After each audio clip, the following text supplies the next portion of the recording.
precisamente seguimos analizando ya no solo el Brexit, sino también todas las cuestiones geopolíticas, las primeras redadas masivas de Donald Trump, estos supuestos intentos de asesinato de Vladimir Putin. Lo hacemos ya de la mano de Luis Garbía, director del Máster de Riesgos Financieros en ICADE y experto en geopolítica. ¿Qué tal? Muy buenas, Luis, muy buenas tardes. Buenas tardes, encantado de estar contigo, Sergio. Igualmente, encantados de tenerte por aquí, como decimos, con el enfoque puesto en la geopolítica, con protagonista, claro, con un Donald Trump que lleva días, semanas hablando de las inmigraciones y que al parecer han comenzado esta misma madrugada. Hemos visto a Kristi Noem precisamente poniéndose el chaleco con estas primeras redadas masivas de inmigración. Quiero saber qué opinas y sobre todo hasta dónde pueden llegar, cómo está afectando a Latinoamérica. Pues creo que Trump una vez más está jugando con fuego. Tenemos que entender dentro de la población estadounidense la importancia que tiene la migración. Y dentro de la migración es fácil decir, el papel lo aguanta todo, es fácil decir, deporto solo a los delincuentes, pero la realidad es que tú no tienes un proceso judicial detrás para separar a delincuentes de no delincuentes. Y al final lo que está haciendo Trump es deportar a los ilegales. ¿Esto qué quiere decir? Esto quiere decir que está dejando a personas que llevan años trabajando en Estados Unidos, años trabajando en obras, años trabajando dentro de la economía estadounidense, en sitios que si bien no son clave de cara a la esencialidad, el volumen sí que es clave y está tocando una de las bases de la economía estadounidense. Trump puede que desde el despacho Oval no lo vea, pero la realidad es que parte de la base de Estados Unidos se sostiene sobre esta migración. Al mismo tiempo, está jugando también un juego peligroso de cara a la política exterior. Ayer ya vimos con lo de DeepSeek cómo, hasta qué punto es frágil el equilibrio de poder de Estados Unidos y si sigue jugando con fuego, si sigue jugando con América Latina, se puede terminar quemando. Europa llevamos años diciendo que está mal, que tiene que reaccionar, pero no olvidemos, Sergio, que en diciembre firmamos el acuerdo con Mercosur. Que Trump ponga todas las tariffs, ayer decía que es la palabra más bonita que existe después de amor y familia, que ponga Trump todos los aranceles que quiera, que ojalá desde Europa vayamos abriendo zonas de libre comercio. Bueno, pues pendientes de Europa y del impacto que tengan estos aranceles, hay también amenazas a China. Comentabas lo que fue ayer la noticia del día, comentabas este auge, ¿no? Este descubrimiento de DeepSeek. ¿Cómo puede afectar esto precisamente a las políticas de Donald Trump? Porque vemos problemas en el dólar, vemos ahora problemas con la inteligencia artificial después de que él anunciara el proyecto Stargate. Vemos bueno, pues muchas demostraciones de fuerza por parte de Donald Trump, pero también vemos noticias, en este caso movimientos que están mostrando la debilidad, ya no sé si de Donald Trump, pero sí de Estados Unidos, ¿no? De su economía. Correcto. Por mucho que nos esforcemos en decir que Europa tiene problemas, que los tiene, Estados Unidos también. El problema se llama Oriente, el problema se llama China, y China ha dejado de ser la fábrica barata del mundo para hablarnos de tú a tú. Desde la pandemia nos ha adelantado. Lo vimos ayer con DeepSeek y lo que estamos viendo es cómo el vehículo, en teoría la guerra comercial de Estados Unidos contra China tenía un frente en el cual China era ganador, que era el vehículo eléctrico, y por contra tenía un frente en el cual Estados Unidos, vía Taiwán, TSMC, tenía bien puesta su barrera comercial. Que su barrera comercial eran los microchips, son los microchips con menos, o sea, que funcionan con una sensibilidad menor a los 7 nanómetros. Estamos hablando de cantidades muy pequeñas y es tecnología que manejan prácticamente en exclusiva tanto TSMC, los taiwaneses como los coreanos del sur, Samsung. Ayer China demostró que si bien son importantes estos chips, no son tantos, no son tan importantes. Podemos hacer lo mismo con menos. Esto me recuerda un poco, Sergio, a la carrera espacial entre Rusia y Estados Unidos. Cómo desde la NASA inventaron un superbolígrafo y desde Rusia fueron capaces de competir contra este superbolígrafo que funcionaba en atmósferas especiales con un simple lápiz. Al final, ¿de qué estamos hablando? Estamos hablando de una carrera tecnológica en la cual la inteligencia artificial está bien. Stargate es fundamental, al final, la parte asociada con los datos, con los centros de procesos de datos.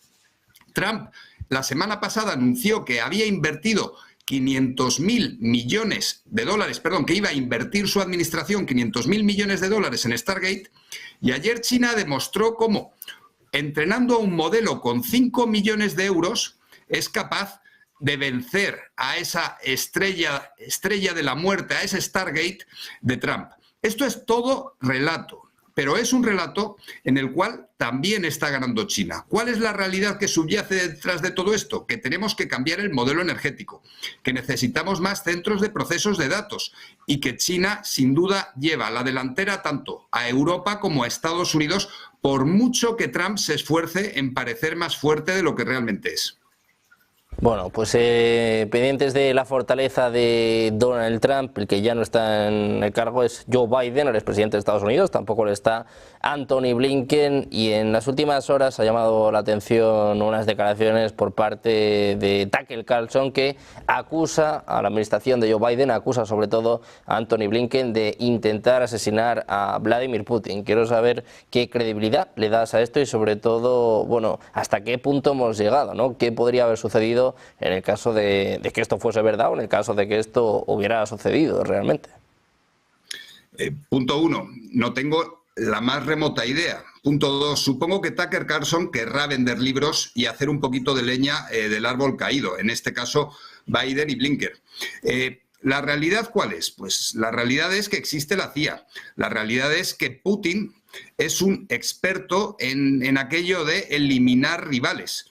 A mí no me sorprendería que desde la CIA hubiera planes, como los tiene que haber con cualquier jefe de Estado, planes pensando en amenazas, defensa, y en el caso de alguien como Putin, ¿puede haber algún plan en este sentido? Pues no me sorprende. Dicho lo cual, yo creo que el estar hablando de esto tiene que ver más pues un poquito como lo que hacía Trump o lo que comentaba Trump de que iba a desclasificar los informes de Martin Luther King por un lado y de Kennedy por otro. Si empezamos a hablar ahora de quién mató a Kennedy y de quién mató a Martin Luther King, o también de a quién ha intentado asesinar Biden, lo que realmente estamos haciendo es desviar la atención de los temas donde no quiere que las pongamos. Ahora, sin duda, la situación con China es relevante y el fin de la guerra de Ucrania también es relevante. Lo de Groenlandia al final también es otro elemento distractor. ¿El foco dónde hay que ponerlo? Pues generalmente en el sitio opuesto de donde nos digan que tenemos que ponerlo. Juegan un poquito a la distracción, Sergio. Bueno, pues pendientes de estas distracciones, hablando pues precisamente de distracciones, de cuestiones que llaman la atención, te quiero preguntar por este reloj del fin del mundo, este reloj del apocalipsis, que bueno, hoy hemos conocido que está un segundo más cerca del final de la humanidad. Quiero saber qué opinas de estos estudios y también, más allá de la anécdota, el hecho de que hay más conflictos abiertos que nunca, ¿no? No sé si tanto como para llegar a una catástrofe nuclear, pero se hablan de hasta 200 y pico conflictos activos, la guerra en Ucrania sigue latente, Oriente Próximo con mucha tensión, llega Donald Trump, que tampoco contribuye a rebajar estas tensiones. ¿Crees que es un momento crítico, de verdad, para la humanidad? A ver, en los 3-4 minutos que llevamos de entrevista estamos 3-4 minutos más cerca del final de los tiempos. Dejando la broma aparte, yo tengo la sensación de que es mucho más, hay mucho ruido y pocas nueces. Según vamos teniendo más acceso a la información, es fácil, por un lado, polarizarnos y por otro lado, que tengamos sensación de peligro. Una cosa es la sensación que tenemos de peligro y otra cosa es la información que tenemos. Estamos mejor informados que nunca. Esta mañana estaba pensando en Ruanda, el genocidio ruandés. Estaba pensando también en todos los asesinatos selectivos que cometió la CIA durante los 60 en América Latina. Todo aquello, ¿por qué existía Hiroshima y Nagasaki? Porque no había Twitter. Twitter permite ver en tiempo real lo que está pasando en cada sitio. La sensación de miedo es grande, pero quiero pensar que, gracias a Dios, cada vez el mundo está un poquito más cerca de la tranquilidad. Bueno, pues buscando esa tranquilidad, como decimos, el protagonista sigue siendo el presidente de Estados Unidos, un Donald Trump que ya no solo amenaza a Latinoamérica, sino también a Europa, ¿no? Sigue hablando de Groenlandia. Hoy hemos visto la respuesta por parte de Francia, Noël Barrot, que habla de que no descarta enviar tropas a Groenlandia. ¿En qué punto está Europa y sobre todo qué puede hacer en el caso de que Donald Trump vaya adelante, ¿no? En el caso de que realmente tome Groenlandia por la fuerza? A ver, Groenlandia es territorio de la Unión Europea. Trump lo sabe y nosotros, la Unión Europea, es aliado OTAN. Macron quiere un poquito de protagonismo, yo lo entiendo. Noël Barrot necesita también, como ministro de Asuntos Exteriores francés, pues decir aquí estoy yo. No creo que la sangre llegue al río en este sentido.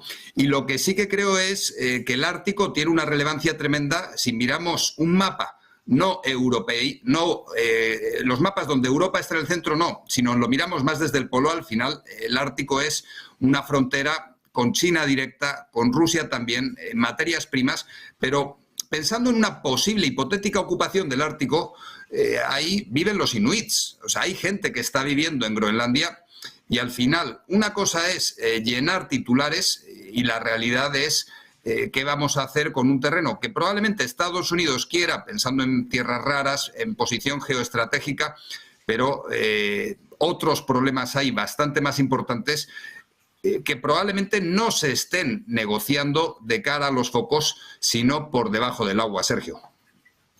Bueno, pues pendientes de estas negociaciones, de estos movimientos por parte del presidente de Estados Unidos. Luis, muchísimas gracias por estar con nosotros. Un placer, muchas gracias. Muy buenas tardes. Un placer.